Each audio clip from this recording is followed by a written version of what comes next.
Welcome to Picar, photo sharing social media reimagined. I'm going to do a quick demo of all the main features, starting with upload. As one would imagine, once you've logged in, you can click on post a new photo, choose your photo, and write a quick caption and press post. And this will then upload to the Redis JSON server that the app is connected to. And now you see the post getting returned from the query. Here I'm going to upload a new display picture. It's going to be much smaller resolution, so it's going to be stored in a much smaller package, and you can see right there that it is stored. Adding friends. Everyone knows in social media, friends are the most important aspect of it. So here I'm going to go ahead and request Ariana Grande, and you can see it shows up in the friend requests. Now switching to Ariana's point of view, you can see in her friend request, you see a new request from Kelvin L. You can click on it to see my profile, and once you've confirmed, you can press check, and now you are friends. So now, if I go back to Ariana's profile, you should be able to see she now has one friend, and that is me. Going back to the feed, you can now see that my post shows up on her feed because I am her friend. Authentication.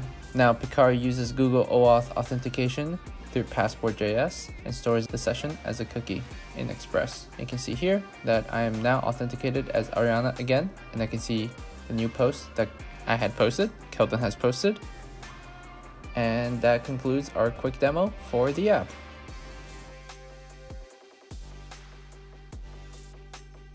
Now let's jump into more detail in Picar.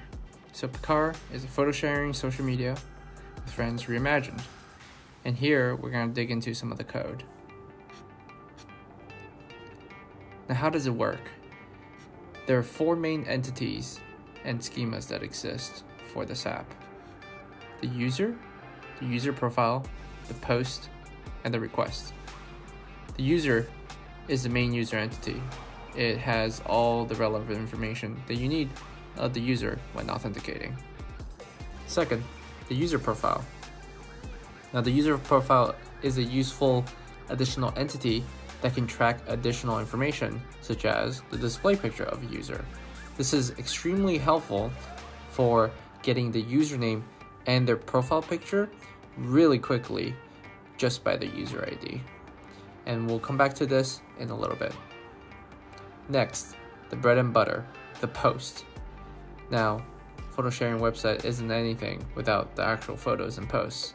So that's what the post entity actually represents, as the user ID association, data, which is the image itself, they posted, description, and people who have liked it. Lastly, we have the request. The request is represents a friend request, and this may scale into the future where there may be albums that exist and you can request specific albums. But for now, it has a user from and user to and the date in which the friend request was sent. Now how is this data accessed? Well, we use Redis OM to implement the schemas, entities, and the searches. Since the backend is written in Node.js, that worked out very well. Here are two main examples that in how which the data was accessed, but there are so many ways that the data was accessed that there isn't enough time to explain in a short video or actually document in the README. So definitely can dig in further into the specific aspects of the code, but here are the two main examples. Number one is getting a user's posts. Pretty important. You want to get all the posts that are relevant to a specific username. Here we can see in this piece of code, first thing we did was fetch the user ID by the username. Since the front end only provides the username for easy access, we need to first get the user ID that is associated to that username. So first thing we do, search the user table for that specific username and extract the user ID from that. Next, we want to start fetching the post by the user ID. We query the post and search where the user ID is equal to that user ID that we had previously gotten. We sort it by the date posted, so we get the newest photos first, and we return based off a page offset that we don't have to go into detail, but this helps us with pagination. And the last step here is we do an add user profile data, which I'll cover in next example. but that was the last step. And once we have that, we can return all the posts. The next example, which I just referred to, is adding user profile data to any object. One tricky thing that we have to do is that the backend may have all the information for the post, but the only thing associated to the post itself is the user ID. So the example where we want to show the user profile for each post, we need to make an additional query or something like that. So this is another core query that we had that can be attached to any other data. So first, what we did is we searched for the user profile based off the user ID. So given the post has the user ID that posted the post, we'll get that user ID to get the user profile that we previously had mentioned right here, where there's a user ID, username, and display picture. So right away, we have the username and picture, which are core components of displaying a profile. Next, this part is a little simplified for the example, but you can refer back to the specific piece of code in the source. But basically what we do is once we've fetched the user profile, we then return the same data object that we received plus the user profile there.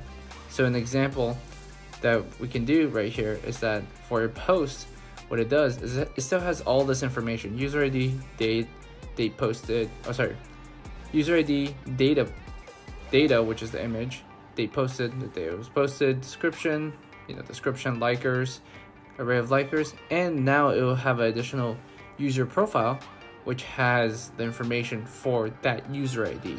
And we use that information to be able to display the user image and the username easily. So here's the general architecture of the Node.js backend. We have a main index.js, which yes, I could refactor a little bit more, but that contains all the routes for the app. Now, some of the routes we talked about, and some of them we haven't. So like upload is how do you upload the photos, but here you can see the post username, which is the specific example I had. You can see you fetch the user ID by username, fetch post by user ID, and if you click right here, you should be able to see that get the post repo, get it by the user ID, and so on and so forth.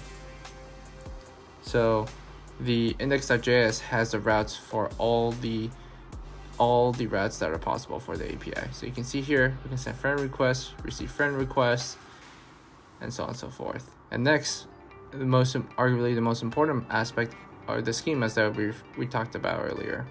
So here you can see in the user schema, here's all the fields that we had, and here are the basic create, get, fetch by ID, fetch user by username, fetch user ID by username, fetch friend list by user ID.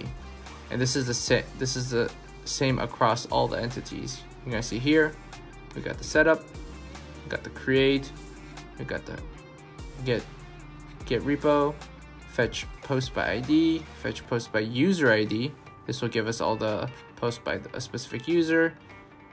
Also, there's fetch friend post by user ID, and this actually gets us the feed for each user, right? So here it takes all the friends that you have, and it posts all their posts in chronological order. So this is old Instagram, where it only shows your friends' posts, not suggested, and also does it in a chronological order and not some random order that you don't really care about. So that's the main structure of the app, and a lot more information can be found on the repo, as well as the front-end code repo right here. And you can see it's just a React app that utilizes all that Redis backend.